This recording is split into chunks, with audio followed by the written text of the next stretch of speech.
Obrigada aí pelo convite. Estou bem feliz de estar aqui.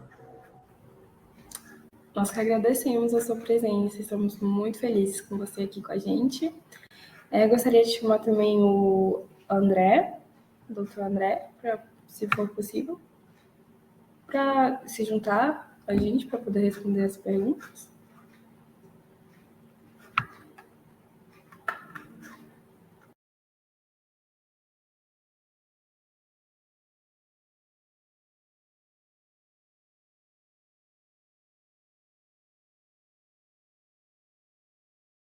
Bom, enquanto o doutor André não se junta a gente, vamos iniciar então a sessão de perguntas do primeiro Flash Talk, nesta quinta edição do Congresso Digital de Nanobiotecnologia e Bioengenharia. Agradecemos mais uma vez, doutora Ana Flávia, pela sua presença. Foram muitos elogios em relação à sua palestra e muitas perguntas também. Então, vou trazer aqui as perguntas para que a gente possa começar nessa sessão. Tá ok. Obrigada. A nossa primeira pergunta é do próprio Dr. Luciano, que diz: parabéns pela palestra, Ana Flávia. Como citou o aspecto da translação, cada vez mais importante para as pesquisas acadêmicas, na sua opinião, quais seriam os principais desafios para que cada vez mais pesquisas acadêmicas desenvolvidas nas universidades brasileiras possam alcançar efetivamente a população? Primeiro, agradecer mais uma vez ao professor Luciano, ao Laboratório de Nanobiotecnologia, a Embrapa, por eu estar aqui. E muito obrigada pela pergunta, professor. Você sabe, Alice, para que a gente consiga levar a nossa pesquisa para a comunidade, eu vejo uma necessidade muito grande da iniciativa público-privada. Se a gente tem a iniciativa privada, ela tem que ouvir os anseios da pública e a pública os anseios da privada. Eu acredito que essa intersecção visando a saúde num todo, não só um nicho, porque a universidade é pública, a iniciativa é privada, mas o privado também utiliza do serviço público. Por que nós não podemos nos unir e levar aquilo que a gente tem um exímio cuidado de desenvolver na bancada? E uma coisa, Alice, até quando eu falo dessa parceria público-privada, de por que não trazer recursos para a universidade, para que essa universidade ela tenha laboratórios que possam validar técnicas que possam ser utilizadas, validadas pela Anvisa. Isso, para mim, eu vejo como uma roda de você ajudar a universidade com estrutura, produzindo a ciência, produzindo material, produzindo simplesmente assim, produzindo aquilo que a gente possa levar para a população. Por exemplo, só uma questão muito importante também que eu vejo é a ciência básica se unir com a ciência clínica. O meu olhar de desenvolvimento, ele mudou totalmente quando eu saí da bancada com aquela primeira parte e quando eu fui para a clínica, porque eu tive essa possibilidade de fazer a translacionalidade. E aí me caiu que a minha pesquisa básica, eu precisava estar em contato com o médico, com a enfermeira, com o paciente, para ouvir os anseios, para que eu pudesse fazer a minha pesquisa chegar até o paciente e desenvolver um produto com atividade antimicrobiana, por exemplo, sabe? Então, eu falo bastante, mas isso para mim envolve vários aspectos. Nós da básica, que hoje eu me considero clínica, a gente conhecer os anseios da população e trazer isso para o laboratório, junto com a iniciativa público-privada, né, para que todos possam ganhar no final. Muito obrigada. É sempre um prazer enorme ver alguém que é tão apaixonado pela pesquisa, pelo seu trabalho. É sempre muito satisfatório saber que tem pessoas assim conduzindo pesquisas no Brasil. Muito obrigada, doutor André, por se juntar a gente. A gente também teve vários elogios em relação à sua apresentação e também temos perguntas. Você gostaria de dar uma fala inicial? Claro, te cumprimentar, Alice. Eu estou em casa, aqui tem cachorro, então já está latindo. Eu já peço desculpas. Cumprimentar também a Ana Flávia, que eu não conhecia. Agradecer o convite do Dr. Luciano e dar parabéns para a comissão organizadora desse evento tão especial. Muitos participantes. Eu tenho vários colegas que estão participando, inclusive como convidados e palestrantes. Um deles é o professor Valdeir Arantes. Eu acho que a apresentação dele é amanhã, então eu aconselho todo mundo a assistir. É excelente. E, enfim, no mais, agradecer a todos aqui pelo convite. Muito obrigado, Alice. Nós que agradecemos e, como alguém que tem 4 cachorros e 2 gatos, não se preocupe com qualquer barulho externo. E sim, a apresentação do Dr. Valdeir é também amanhã. E, bom, estamos aqui também com a Lígia, com a doutora Lígia. Muito obrigada pela sua presença. Você também gostaria de dar uma palavra inicial antes que eu possa passar a pergunta a vocês dois? E depois retomarmos para a Flávia, enfim, temos essa conversa. Eu acho que, igualmente, eu gostaria de agradecer pelo convite, pela oportunidade, né? E é um momento muito bom de se conectar, né? Como a doutora Ana Flávia falou, né? Se conectar com a parte um pouco mais prática. Eu sou química de formação, né? E tenho trabalhado com o desenvolvimento de novos materiais poliméricos.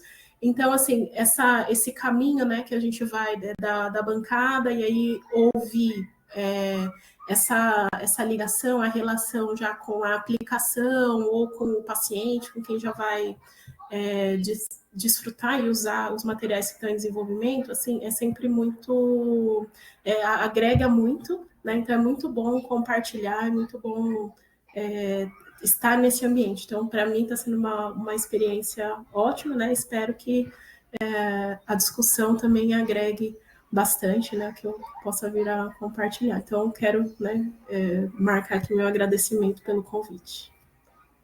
Nós agradecemos imensamente todos vocês.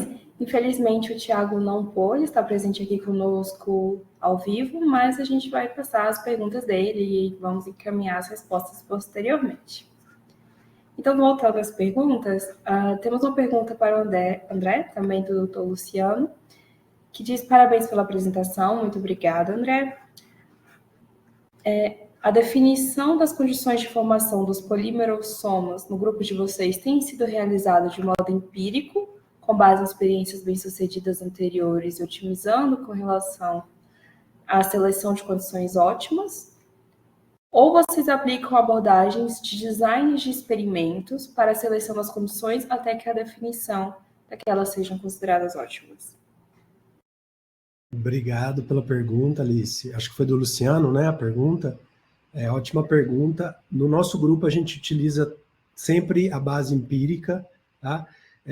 Apesar de o desenho de experimento ser uma abordagem super interessante e que muitos grupos utilizam, até o momento, nosso grupo não tem se dedicado a essa abordagem. O que a gente faz é sempre utilizar, principalmente, as metodologias já reportadas, na literatura, sobretudo os artigos bem-sucedidos, boas revistas, né? E tentar replicar, reproduzir no nosso grupo de pesquisa, variando algumas condições e, obviamente, trabalhando com os copolímeros que a gente trabalha, que formam vesículas poliméricas, polimerossomos, e com os fármacos que o nosso grupo também atua. Ok, muito obrigada. A nossa próxima pergunta é para a Lígia, também do Dr. Luciano. Muito obrigada pela apresentação, parabéns pelas pesquisas que estão conduzindo. Lígia, do ponto de vista de escalabilidade industrial, os processos para a síntese de criogéis hoje podem ser realizados em larga escala? Ou ainda existe uma barreira de escala a ser superada?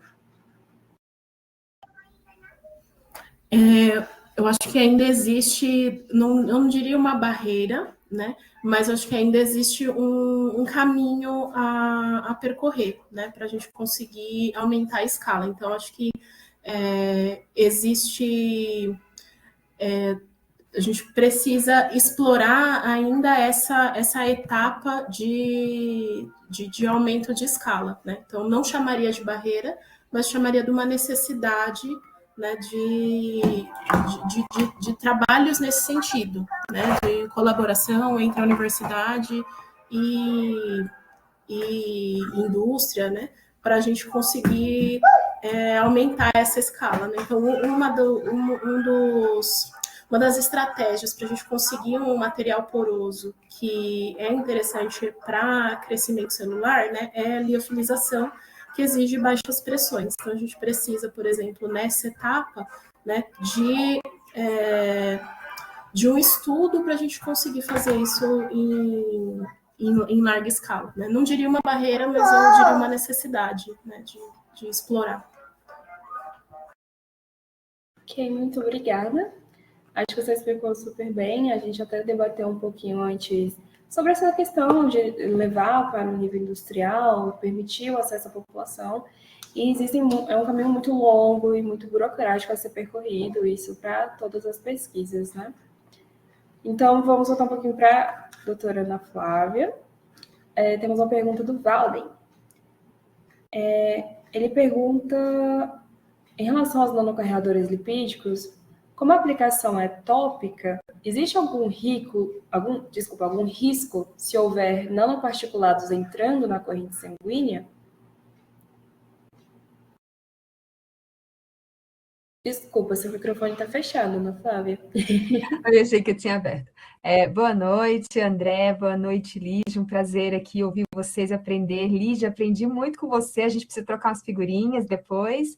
Mas muito obrigada pela questão, pela pergunta sobre essa questão do nanocarreador na corrente sanguínea. Eu acredito que até o professor André pode me ajudar aqui pela seguinte questão. É muito interessante a gente lembrar, assim, o quão a pele é extremamente vascularizada, quando a gente passa uma lesão aberta, teoricamente, a gente fala teoricamente, caindo na corrente sanguínea, a gente não conseguiria fazer, pensando numa toxicidade, tá? A gente tem uma área que é o estudo dessa nanotoxicidade, que é algo muito novo, né? Entretanto, a ideia é que, quando a gente faz esse nanocarreador, ele fique de uma forma, que a quantidade que vá adentrar na barreira sanguínea, ela não cause essa toxicidade, essa hepatotoxicidade, que ela fique na região aonde a gente passou. Porque, se a gente pensar, a quantidade que se é utilizada é uma quantidade muito baixa, por isso que a gente usa o nanocarreador, é uma liberação lenta e prolongada, são fatores que... e o tempo de uso é uma vantagem, diferente de algo que você vai fazer um uso crônico por muito tempo. Mas eu gostei muito da sua pergunta, e foi algo que eu não fiz no meu doutorado, quando eu fiz com o nanocarreador usando a vitamina E, foi a dosagem de vitamina E no sangue desses pacientes, dos pacientes, não, dos animais. Entretanto, nos nossos pacientes, nós tivemos o cuidado de fazer, coletar, para a gente avaliar se teria alguma toxicidade, se a gente conseguiria. Mas eu gostei muito, conseguiria avaliar a presença dessa vitamina E no plasma do sangue dos pacientes. A gente não fez essa análise ainda, mas a sua pergunta é muito pertinente, a gente tem que ter muito cuidado quando a gente vai utilizar num campo aberto, tá? Mas, antes de eu, até se o professor André puder contribuir com alguma coisa, tem uma coisa muito interessante, que a ideia agora, no futuro, é eu trabalhar com nanocarreadores que possam ser ingeridos. Então, a gente tem que pensar na matéria-prima, no tipo de gordura, do tipo de óleo. Então, a ideia é exatamente utilizar produtos comestíveis. Entretanto, porém, a gente tem alguns outros elementos que a gente adiciona que não são tão bem vistos na ingestão. Aí a gente desenvolve alguns surfactantes de origem natural, então a gente está nessa etapa. Mas o que você falou é muito bem visto e é algo que a gente tem sim que avaliar, tá? Muito obrigada pela sua questão. Professor André, se o senhor quiser contribuir, por gentileza, a professora Lígia também. Assim, a Ana, acho que contemplou bem a questão, a resposta. Eu só adicionaria essa questão importante que ela disse, que além da concentração, o tipo da composição, né? A composição do material que forma o carreador. Ele é tóxico? Qual é a concentração tolerada? Então, esses ensaios de viabilidade celular, né, que a doutora Ana se refere, são fundamentais para poder avaliar a toxicidade e os níveis que são tolerados no organismo. Que tipo de organismo, né? É para uso humano? É para uso veterinário? É uso tópico? Não é uso oral? E assim por diante. Então, cada caso é um caso, mas eu adicionaria essa questão da composição. Além do que a gente tem a máxima da farmácia, que é a diferença entre veneno e remédio é a concentração, é a dose, né? Então, tudo isso a gente tem que levar em questão também. Sim, muito obrigada pela contribuição de ambos os doutores. Justamente aqui é um espaço extremamente propício para a gente ter essa conversa, essa troca de figurinhas. E, inclusive, tem uma próxima pergunta que é mais direcionada a você, professor André, que está bem aqui. A técnica de construção de polímeros difere da técnica de construção de nanocarreadores lipídicos, por exemplo? E como você tem o controle de qualidade do nanoparticulado construído? Basicamente não, são as mesmas técnicas. Claro que pode ter alguma condição diferente ou não, mas basicamente é o mesmo método. A hidratação de filme polimérico, nanoprecipitação, enfim, troca de solvente. E o controle, basicamente, a gente utiliza espalhamento de luz dinâmico, DLS, microscopia, DSC, enfim. Basicamente, tudo que é feito para os outros nanocarreadores, sejam de composição lipídica, vesícula lipídica ou lipossoma, que são os parentes dos polimerossomos, das vesículas poliméricas, a gente também utiliza para o caso das vesículas poliméricas, Alice. Não tem particularidades. A particularidade é a diferença na composição da nanoestrutura, que ela é polimérica, e no caso dos lipossomas, ela é lipídica. Ok, muitíssimo obrigada. Bom, acho que nós acabamos passando até um pouquinho do tempo, né? Afinal de contas, foram várias perguntas e foi uma discussão muito, muito rica, mas eu acho que é o momento, infelizmente, de encerrarmos. As atividades do 5º CDNB não acabaram ainda, mas eu gostaria muito de agradecer a vocês, doutora Ana Flávia, doutor André, doutora Lígia, por estarem aqui presente conosco.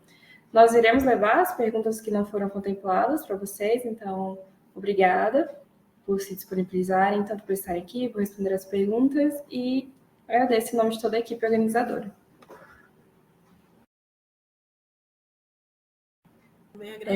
Bom, por favor, doutora Lígia. Eu agradeço bastante estar aqui, conhecer os professores, espero que a gente possa se estreitar aí os laços. Já estou seguindo no LinkedIn para a gente conversar. Um prazer, viu, pessoal?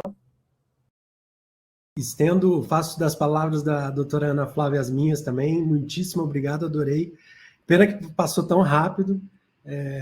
Cumprimento também a doutora Lígia, que eu não conhecia, e mais uma vez você, Alice, e o doutor Luciano aí pelo convite. Sucesso, esse evento já está todo mundo comentando aí no LinkedIn, nas plataformas. Sucesso para vocês e que venham os próximos. Muito obrigado.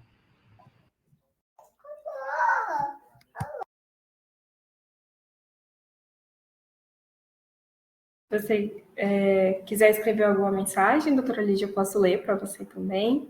Não precisa se preocupar. Tá, que eu tô com um pequeno aqui, então vou falando. Normal. Não, mas eu gostaria de agradecer, é um prazer conhecer, né, a professora Ana Flávia, o professor André também, né, e vamos vamos se comunicar. Vou procurar no LinkedIn. Não sei se vocês já me seguiram, mas eu vou procurar. Vamos conversar, sim. Um prazer. Um prazer. Obrigada para o Luciano também. Está sendo muito bom participar. Muito obrigada, pessoal.